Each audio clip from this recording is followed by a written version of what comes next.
It was late evening when the sun started dipping behind the trees, casting long shadows over the small town's empty streets. The neon sign of a roadside bar flickered softly in the distance, the kind of place where locals went after a long day to laugh, complain, or just sit quietly over a drink. Inside, the smell of fried food and old wood mixed with the low hum of country music. That night, the door opened quietly, and a man in uniform stepped inside. He was tall, calm, and carried himself with quiet pride. His name was David, a soldier recently returned home after serving overseas. He wasn't there to celebrate or show off. He just wanted a quiet evening, a few moments to feel normal again. As he walked in, the sound of laughter faded a little. A few heads turned, not because they recognized him, but because of the uniform. Some nodded respectfully. Others just stared. David gave a polite nod to the bartender and took a seat at the counter. The bartender, a kind-faced man in his 50s, smiled when he saw him. "Evening, soldier. Haven't seen you around in a while. Back home for good?" "Just for a while," David said with a small smile. "Trying to catch my breath before heading back." The bartender nodded, pouring him a soda. "House special for heroes," he said, sliding the glass across the counter. David chuckled softly. "Appreciate it." He wasn't the kind of man who needed attention. He sat quietly, sipping his drink, listening to the music and watching people laugh. It felt nice to just be surrounded by normal life again. No shouting, no orders, no danger, but the peace didn't last long. In a corner of the bar sat a group of bikers, their heavy boots propped on chairs, jackets covered with patches and worn leather. They were loud, laughing over something that only they found funny. One of them, a big man with a shaved head, noticed David at the counter. He squinted, nudged his friend, and smirked. "Look at that," he said, loud enough for half the bar to hear. "Hero boys here?" David didn't react. He'd heard worse in his life. The bartender gave the group a warning look. "Let it go, Rick. He's not bothering anyone." But Rick wasn't the kind of man who let things go. He leaned back in his chair, still staring at David. "Just saying. Some folks wear uniforms and think that makes them better than the rest of us." David turned slightly, his voice calm and polite. "I don't think I'm better than anyone. Just doing my job," Rick laughed, a sharp, dry sound. "Your job, huh? Tell me, soldier boy, how's it feel fighting for people who don't even care about you?" The words hung in the air, heavy and uncomfortable. A couple of people looked away, pretending not to hear. The bartender sighed and reached for a rag, wiping the counter a little too hard. David didn't answer right away. He took a slow sip from his glass, then set it down gently. "I don't fight for people who care about me," he said finally. "I fight because it's the right thing to do." Rick's friends chuckled under their breath. "Listen to him," one said. "Sounds like a poster boy." The group laughed again, but David stayed calm. He'd faced situations far worse than this. He had no reason to trade words with men who didn't understand. Still, the tension in the room grew. A few of the regulars stopped talking. One woman whispered to her husband, "Just leave him be." But the bikers were already enjoying the attention. Rick got up slowly and walked over to the counter, dragging his boots across the floor. He leaned against the bar beside David, close enough that anyone could feel the tension between them. "You think you're tough, don't you?" Rick said, his voice low but sharp. David looked at him calmly. "No, I just do my duty," Rick smirked. "Duty, huh? You think wearing that uniform makes you something special?" "No," David said quietly. "It reminds me of people who were." Something about the way he said it, so calm, so sincere, made even Rick hesitate. There was no anger in his tone, no pride, just quiet truth. But instead of backing down, Rick laughed again, louder this time, trying to hide his discomfort. "You're full of nice lines, soldier boy," he said. "Where'd you learn those, on TV?" The bartender's patience was running thin. "Rick," he said firmly, "enough. Leave the man alone." Rick turned and held up his hands. "Just talking, old man.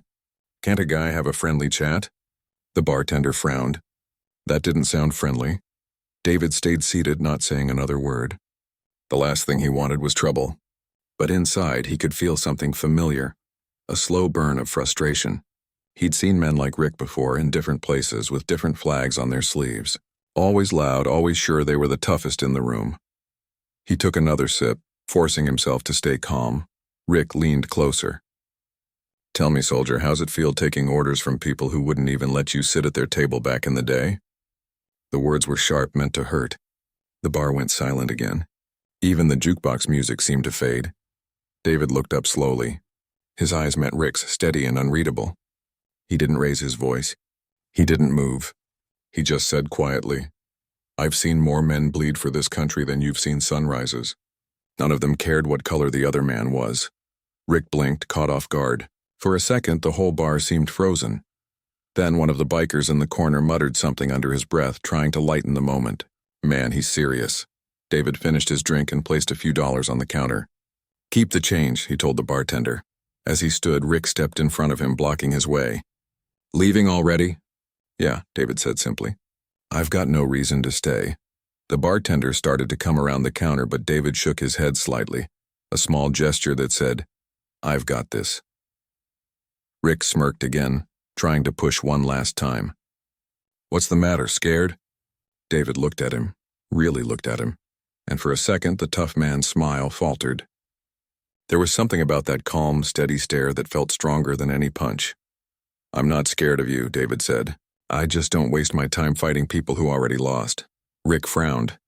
"What's that supposed to mean?" "It means," David said softly, "you've already lost to your own hate. Nothing I do can make that worse." The words landed like a quiet thunderclap. No one spoke. Rick's friends looked away. The bartender stopped halfway across the floor, surprised by the calm power in David's voice. David adjusted his jacket and walked toward the door. As he passed, one of the younger bikers lowered his head, guilt flickering across his face. When the door closed behind him, the room stayed silent for a long time. The bartender let out a slow breath. "That man's got more courage in his little finger than you've got in your whole gang," he said quietly to Rick. Rick didn't answer. He just stared at the door, jaw tight, a mix of anger and confusion in his eyes. Outside, the night air was cool and quiet. David stood by his car for a moment, looking up at the stars. He wasn't angry, just tired. He'd faced worse than this in deserts and mountains, where the danger was real and life hung by a thread. Words like Rick's couldn't hurt him now. Still, he felt a small ache, not for himself, but for the way people could still see hate before they saw a human being. He got into his car, started the engine, and drove away slowly. The bar lights grew smaller in his rearview mirror until they disappeared into the darkness. Inside, Rick sat back down, but the laughter was gone. His friends stayed quiet. The bartender went back to cleaning glasses, shaking his head. No one knew it yet, but that quiet night would become a story people in that town would talk about for years. Because what David did next, the way he handled everything that followed, would surprise everyone, even those who thought they already knew what strength looked like. And while the world outside kept moving, inside that little bar something had changed. Maybe not enough to erase old hate, but just enough to make a few people think differently. Sometimes the strongest message isn't shouted, it's spoken softly by someone who refuses to be broken. The next evening, the small town felt unusually quiet. The streets were empty except for a few cars heading home, their headlights cutting through the dim orange glow of the street lamps. The bar from the night before looked the same from the outside, its neon sign flickering gently in the breeze. But inside, the memory of what had happened lingered like smoke that refused to vanish. Rick and his group of bikers were still there, sitting in the same corner. Their laughter was forced, uneven. Something about the soldier from the night before weighed heavily on them. They whispered among themselves, glancing at the empty space at the counter where David had sat.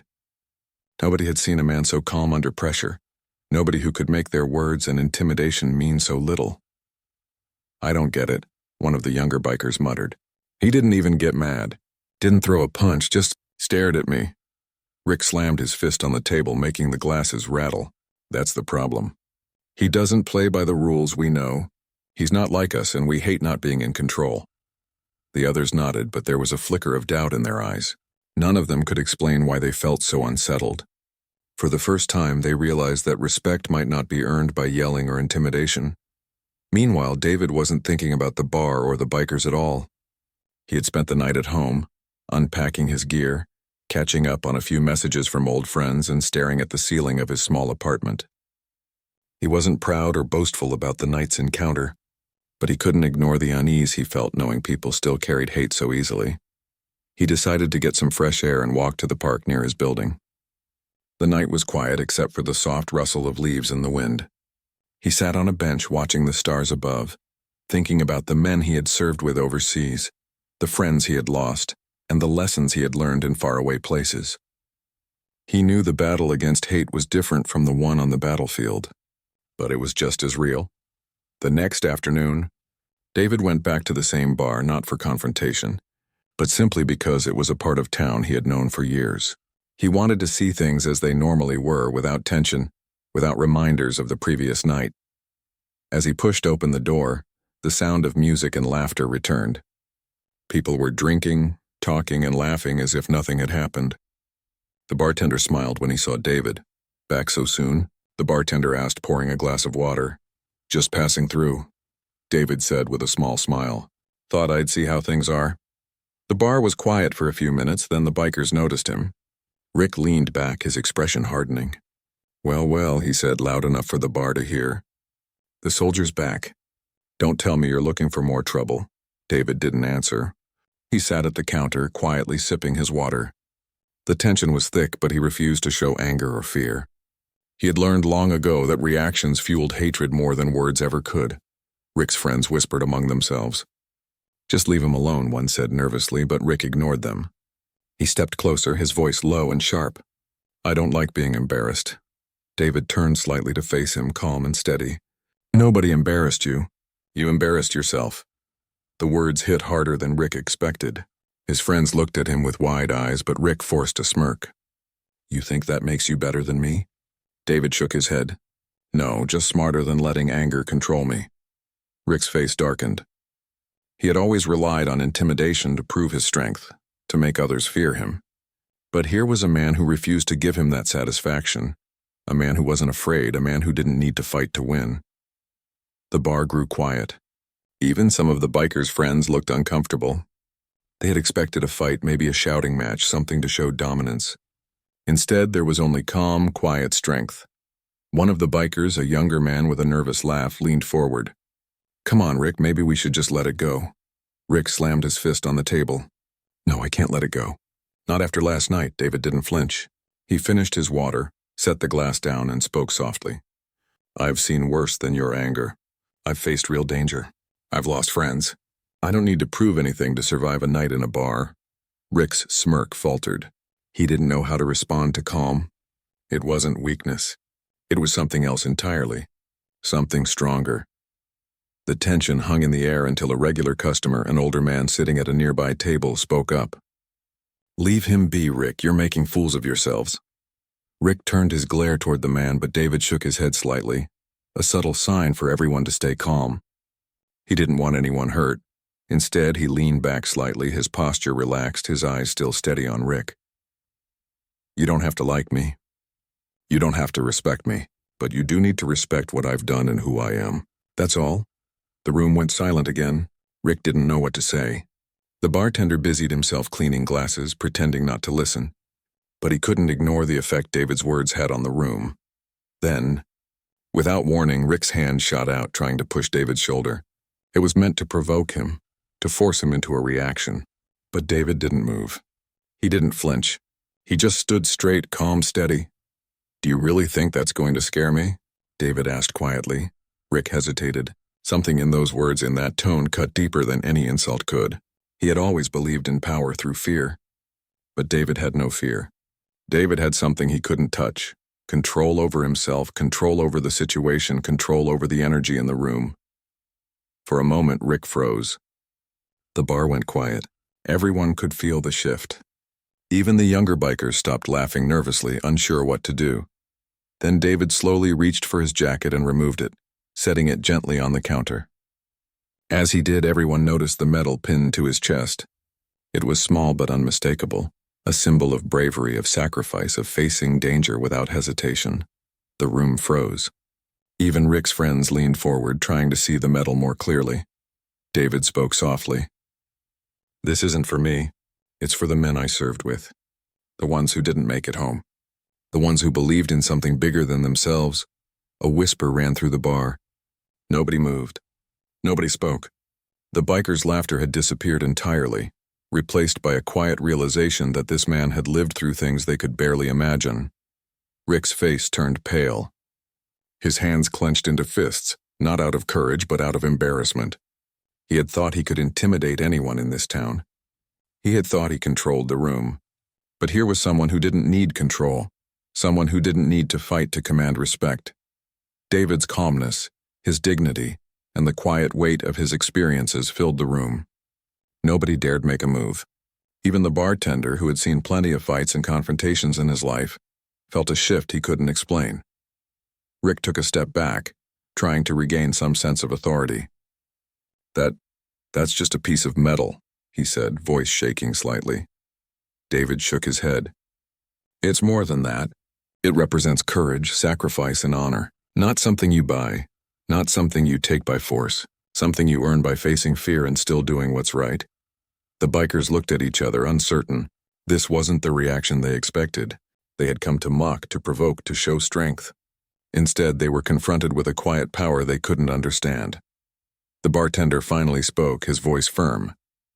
Rick, you've had your fun. Time to leave. Rick didn't answer. He just stared at David, anger and confusion mixing on his face. Slowly, he turned and muttered something under his breath before leaving the bar with his friends. David stood there for a moment, taking a deep breath. He didn't celebrate. He didn't gloat. He just knew he had done what he came to do. He had protected himself without giving in to hate or violence. The regular customers slowly returned to their conversations, some shaking their heads, others murmuring quietly about what they had witnessed. The bar felt different now, lighter somehow, as if the energy of the night had shifted. David nodded politely to the bartender, who gave him a small smile of respect. Thanks for that, the bartender said quietly. David just shook his head. No thanks needed. Just doing what's right. He left the bar again, walking slowly toward his car. The night was cool, quiet, and full of stars. He didn't feel victorious or proud, only calm. He had faced hate without becoming it. That to him was enough. Little did he know, the story of this night would not end here. The bikers, shaken and uncertain, would talk about what happened for weeks. And what David did next, the choices he made, the way he carried himself, would astonish not only the bar but the entire town. For now, though he drove home in silence, listening to the hum of his car engine and the quiet rhythm of the night, he knew the real test wasn't over yet. And when it came, he would be ready. Not with anger, not with violence, but with the same quiet strength that had already changed the hearts of some without a single punch being thrown. The day after the tense night at the bar, the town felt different. Word spread quickly, as it often did in small towns, though details were vague. People whispered about the soldier, the bikers, and the way things had ended. Some were curious, some impressed, and some still skeptical. But everyone felt the ripple of what had happened, even if they hadn't been there to see it firsthand. David spent the morning quietly. He visited the park again, walking slowly along the paths lined with trees. He liked this time alone, a space to think and reflect. He thought about the men he had served with overseas, the hardships they had endured together, and the lessons they had taught him. He had learned to stay calm under pressure, to think clearly when danger was close, and to understand the difference between strength and aggression. As he walked, he noticed a few kids playing nearby. They waved at him, recognizing his uniform, and he waved back. Their smiles reminded him why he had chosen to serve, why he had risked so much. It wasn't about medals or recognition. It was about protecting people who couldn't protect themselves and showing the world that courage wasn't always loud. Later that afternoon, David returned to the bar, not because he wanted to confront anyone again, but because he knew the town needed to see a different kind of strength. He wanted to show that calmness and dignity could face hate just as effectively as anger or violence. When he walked in, the atmosphere was lighter than the previous night. People had returned to their routines. The bar smelled of fried food and coffee, and the low hum of conversation filled the room. The bartender nodded at him. "Back again, soldier?" he asked with a small grin. David smiled politely. "Just passing through. Thought I'd see how things are today." As he settled at the counter, he noticed the bikers from the night before sitting in the corner, quieter than usual. Their leader, Rick, stared at him, a mix of anger, confusion, and something he couldn't name. David didn't pay attention to it. He focused on his water, sipping slowly as if the previous night hadn't even happened. But the bikers couldn't let it go. One of them whispered to another, and soon Rick leaned forward. "You think you're better than us?" he asked, his voice low but sharp. David didn't react immediately. He took a moment to finish his water, then placed the glass on the counter gently. I'm not better than anyone. I'm just different. And I've learned that anger doesn't win. The bar fell quiet. Even Rick's friends stopped talking. They had expected David to be afraid to snap, to throw a punch or at least raise his voice. But here he was, calm, measured, and unshaken. You talk a lot for a man who didn't even defend himself last night, Rick said, leaning closer. David looked at him steadily. I didn't need to. Sometimes the strongest move is not to fight at all. The words unsettled Rick. He had always relied on intimidation and aggression to control people, to prove his strength. But David wasn't following the rules of their game. He was operating by a completely different set of principles, and that made him dangerous in a way Rick didn't understand. The room stayed tense. A few regulars whispered to each other, impressed by David's composure. They had seen fights and arguments in this bar before, but nothing like this. Here was a man facing open hostility without raising his voice, without responding to insults, without needing to dominate anyone. Then, without warning, Rick's hand shot out, trying to push David's shoulder again. It was a deliberate attempt to provoke him, to break the calm. David didn't flinch. He stood straight, steady, and looked Rick in the eye. Do you really think that will work? He asked quietly. Rick hesitated, caught off guard by the lack of reaction. He had expected resistance, anger, maybe even a fight.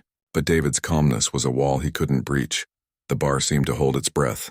Even Rick's friends stopped laughing nervously.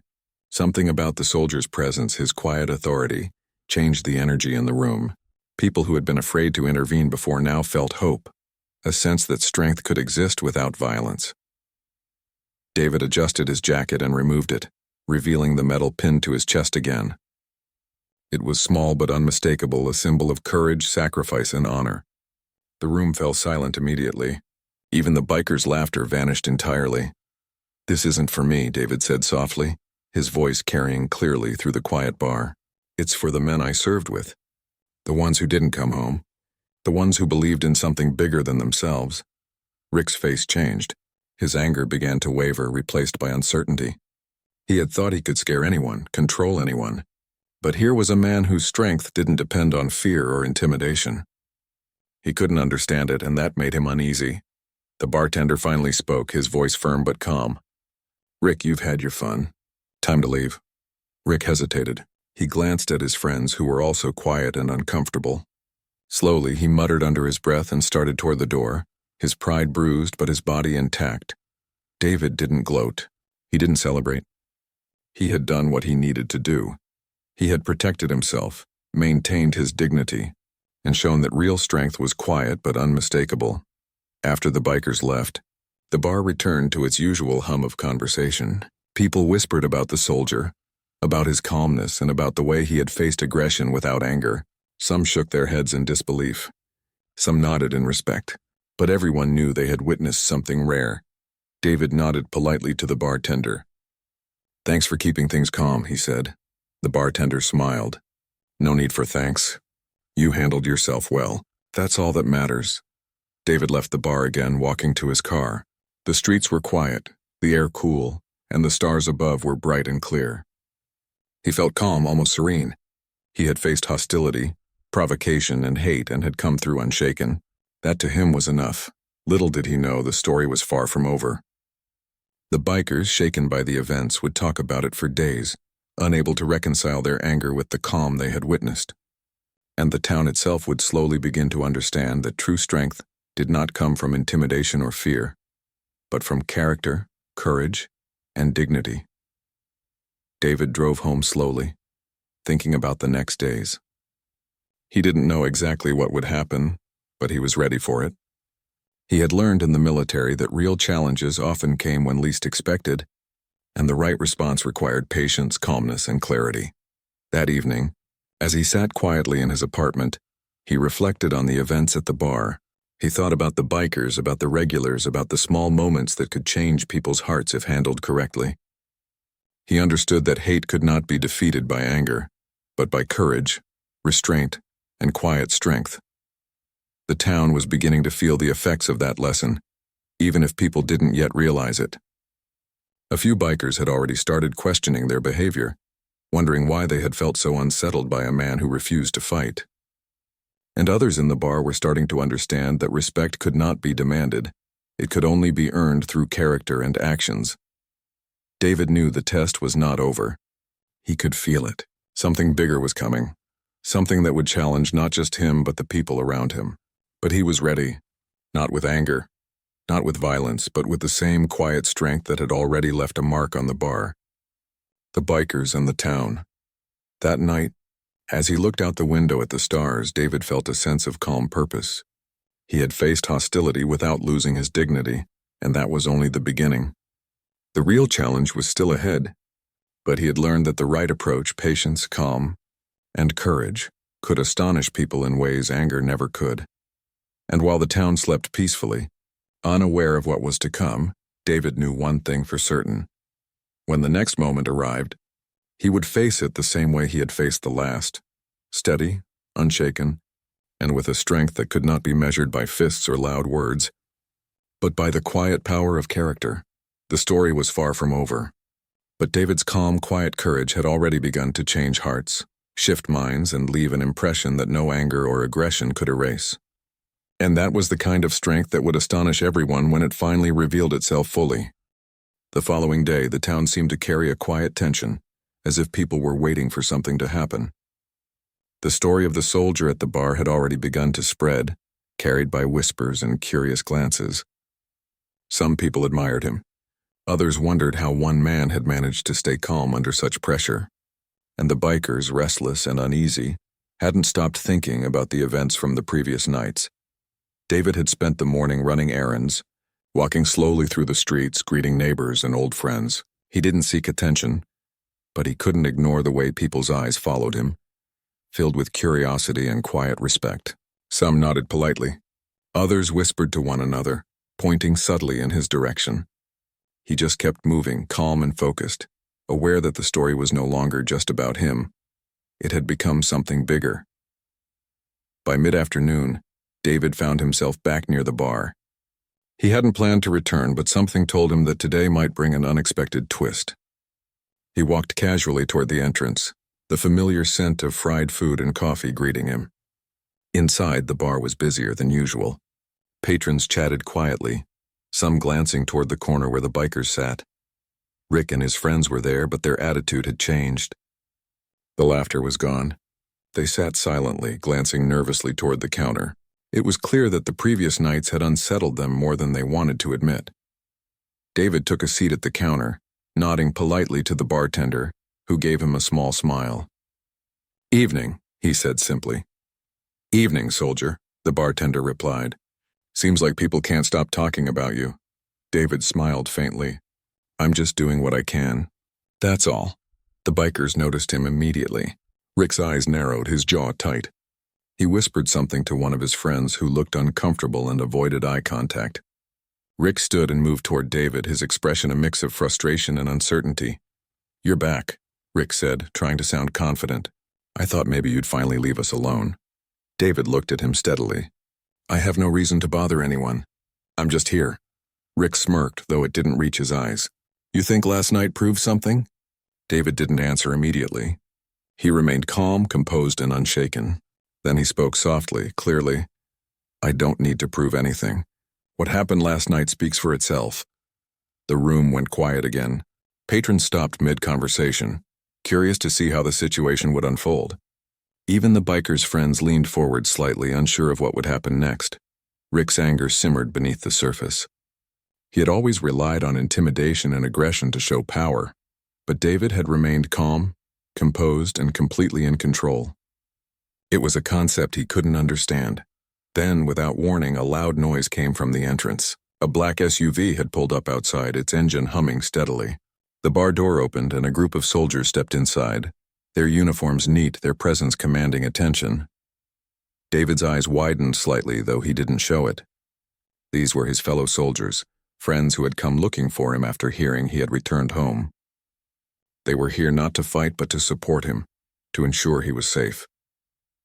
Rick froze, realizing the situation had escalated far beyond what he had imagined.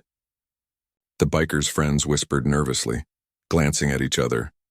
The bar was now completely silent, everyone watching the unexpected turn of events. David raised a hand slightly, signaling his fellow soldiers to stay calm. He didn't want anyone to overreact. He wanted the situation resolved without violence, if possible. He turned to Rick, his voice calm and steady. "You don't need to respect me. Just respect what this uniform stands for." The words hit hard. Rick's face changed from anger to uncertainty, his confidence wavering. He had thought he controlled the situation, but now he realized he had been outmatched not by violence but by dignity, calmness, and the support of those who shared David's values. The soldiers stepped forward slightly, not to intimidate but to stand beside David. Their presence alone was enough to shift the balance of power. Rick's smirk disappeared entirely, replaced by a nervous tension he hadn't felt before. The bartender spoke firmly.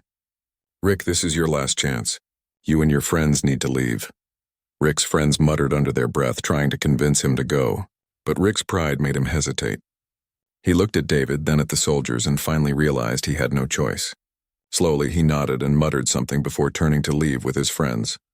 The room relaxed slightly, but the air was still thick with the weight of what had just happened.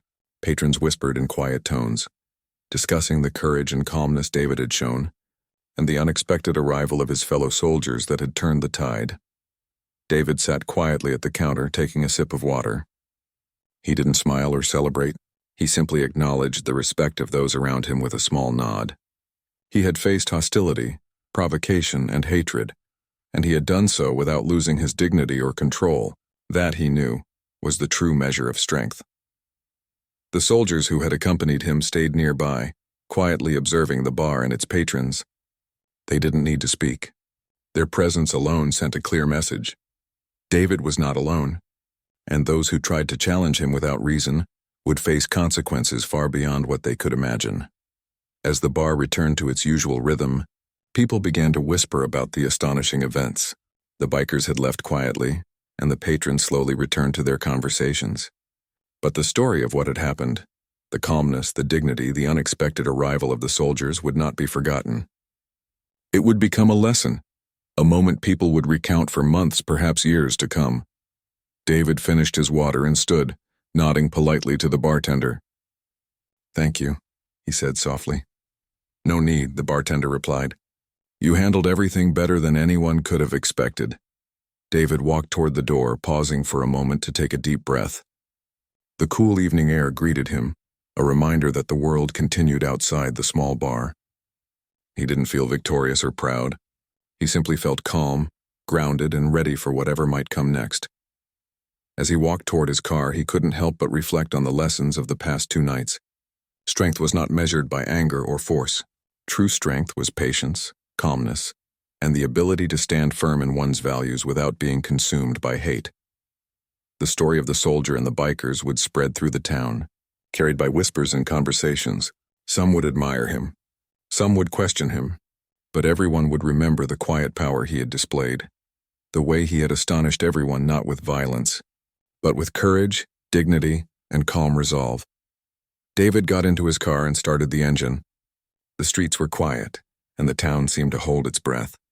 He drove slowly, aware that the real impact of his actions was only beginning. People were watching, learning, and reflecting. The lesson was clear. Respect and dignity could face hatred in ways no aggression ever could. He knew the bikers would think about this night for a long time. They would question their own actions, their own pride, and their own understanding of strength. And the town, quietly and slowly, would begin to realize that true courage was not loud or aggressive. It was calm, controlled, and rooted in character. David's thoughts turned to the soldiers who had supported him. He appreciated their presence, their quiet reassurance, and the reminder that he was not alone. Together, they had created a moment that would leave a lasting impression on everyone in that bar, on every witness, and on those who would hear the story later. That night, as he parked his car and walked into his apartment, David felt a sense of calm satisfaction. He had faced a challenge, one that was not physical but emotional and psychological, and he had emerged intact, unshaken, and with his dignity intact. Little did he know, the events of that day would not be the final chapter. The bikers, the townspeople, and even some of the bar's regulars would be influenced by what they had seen. And the lessons of courage, calmness, and dignity would continue to ripple through the community in ways that no one could have predicted. For now, though, David allowed himself a quiet moment of reflection. He had faced hostility, provocation, and hatred, and he had done so without losing his values. That was the true measure of strength, and it was a lesson the town would not soon forget. As he looked out the window at the stars, he realized that the real test had not been about the bikers or the bar. It had been about proving to himself and to everyone around him that courage and dignity could withstand hate and aggression. And in that he had succeeded. The night was calm, the town asleep. But the story of David, the soldier who had faced hostility with quiet strength, would continue to grow. And when it reached its next chapter, it would astonish everyone even more than before. The next morning, the town slowly returned to its usual rhythm. People went about their errands, the streets filled with familiar sounds of traffic and chatter, and the bar's neon sign glowed softly in the cool daylight. But the events of the past nights were still on everyone's mind. The story of the soldier, the bikers, and the quiet courage he had shown had spread throughout the town. Even those who hadn't witnessed it firsthand had heard whispers, and the tale carried a weight that made people pause and think. David began his day like any other. He walked slowly along the quiet streets, nodding politely at neighbors, greeting shopkeepers, and exchanging a few words with people he knew from before his deployment. He didn't seek attention, but he couldn't ignore the curious glances and quiet smiles that followed him. People were beginning to see the difference between anger and courage, between loudness and quiet strength. By mid-afternoon, David found himself near the bar once again. This time he wasn't there for confrontation or to make a point. He simply wanted to check on the community he had grown up in, to see how people were reacting to the events of the past few days. As he walked inside, the atmosphere felt different. The bar was full, but the tension from previous nights had faded. Patrons talked quietly. Laughter floated through the air, and the smell of fried food and coffee made the room feel familiar and comforting. Even the bikers from before were there, sitting in their corner, but they were quieter, less aggressive, and more subdued. They exchanged nervous glances, aware that the soldier they had tried to provoke was now a presence they couldn't ignore. David took a seat at the counter, nodding politely to the bartender, who smiled knowingly. "Evening," he said softly. "Evening, soldier," the bartender replied. "Seems like your reputation has grown since the last few nights." David smiled faintly. "I'm not looking for a reputation. I just want to do what's right." The bikers noticed him immediately. Rick, the leader, leaned forward slightly, his expression a mixture of pride, shame, and uncertainty. He had spent the previous nights replaying the encounters over and over in his mind, trying to understand why he had felt so unsettled by a man who hadn't raised his voice or thrown a punch. "You're back," Rick said, his voice quieter than before. "Don't tell me you're trying to start something again." David shook his head. "I have no reason to start anything. I'm just here." The bar went quiet for a moment. Patrons glanced around, sensing that something important was about to happen. They had seen hostility and confrontation before, but this was different. The tension was no longer about fear or intimidation. It was about understanding, reflection, and perhaps even change. Then, unexpectedly, one of the bikers spoke, his voice small and hesitant. "Rick, maybe we should apologize. Maybe we went too far." Rick stiffened, surprised. He hadn't expected anyone in his group to admit that. His pride bristled, but part of him knew the younger biker was right. Something about the soldier's calm, steady presence and the way he had handled the previous nights had unsettled them in a way they hadn't anticipated. David noticed the shift immediately. He didn't speak at first. He simply stayed calm, relaxed, and steady, showing that he was ready to listen, not to attack. Rick looked at him for a long moment, then slowly nodded. "Yeah, maybe we did go too far," he admitted reluctantly. The room seemed to hold its breath. No one had expected this. The bikers, notorious in the town for their aggression, were showing humility, acknowledging that they had been wrong. David finally spoke, his voice calm and measured. "Acknowledging that is the first step. You don't have to like me or agree with everything I do, but respect and understanding are something everyone can practice." Rick's friends looked at him, then at David, and slowly, they began to nod in agreement. The tension that had filled the room for nights seemed to melt away. What had begun as hostility and hate was now turning into reflection and perhaps even a lesson learned. The bartender, who had watched quietly, finally spoke. "I've never seen anything like this in my bar. You handled everything with grace. That's something this town will remember." David smiled faintly. "I just did what I thought was right. That's all anyone can do." The bikers looked at each other, a mix of embarrassment and admiration in their eyes. Rick cleared his throat. I don't know if you'll believe this, but we want to make things right. We acted like fools and we know it now." David nodded. "Actions speak louder than words. Showing respect, helping others, and making better choices, those are the things that matter." A quiet murmur ran through the bar as patrons listened to the conversation. Some shook their heads in disbelief. Others smiled, recognizing that something rare and powerful was happening. A moment that could have ended in violence had turned into a lesson in humility, respect, and courage.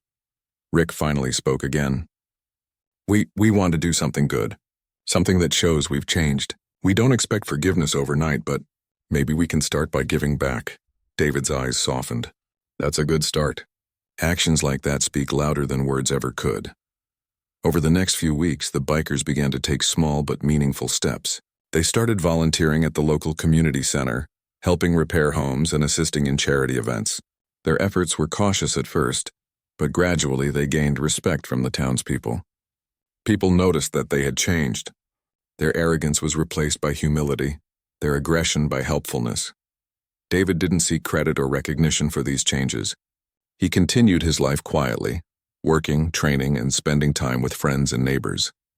But he could see the difference he had made, not through force but through calm courage and dignity. One afternoon, the bikers approached him at the park. Rick spoke first, his voice sincere. "We just want to thank you. You showed us a better way. Not by fighting us, not by yelling, but by being you calm, strong, and respectful. We didn't understand that before." David nodded quietly. "You've already taken the first step by realizing it yourselves. That's the hardest part." Over time, the town began to tell the story of the soldier and the bikers. Parents shared it with their children as a lesson in courage and dignity. Friends spoke of it to one another as an example of how calm strength could change hearts. Even the bikers themselves recounted the story, admitting how a single man's composure had made them rethink their behavior and values. Months later, the bikers organized a charity ride for veterans, inspired by the lessons they had learned. David attended not as a hero but as a friend, and a reminder of the power of quiet courage. The event brought the town together, showcasing that even those who had once caused fear could become a force for good when guided by respect and humility. Rick approached David during the ride. "We never imagined this," he said quietly. "That one person could make such a difference. We're still learning, but we're trying," David smiled gently. "That's all anyone can do, try and do better every day." The event was a success. The town celebrated not just the veterans, but the lesson that real strength is shown in how you face challenges without anger, in how you inspire change, and in how you handle hate with dignity. The story of the soldier who faced hostility and astonished everyone became a quiet legend, a reminder that courage, humility, and calmness could transform even the most difficult situations. By the end of the year, the bikers had earned the town's respect. They were no longer just the loud, aggressive group that people feared. They had become volunteers, neighbors, and contributors to the community. And at the center of it all was the soldier, who had taught a lesson without a single punch being thrown. David continued to live his life quietly, never boasting about what had happened, but always aware of the impact of his choices. He knew that courage wasn't measured by conflict or confrontation. It was measured by character, restraint, and the ability to inspire change without force. The town remembered that lesson. Children grew up hearing the story, and adults reflected on it as a reminder that true strength comes from within. Even the bikers, once the symbol of fear and aggression, became examples of change, showing that anyone could choose a better path when guided by respect and humility.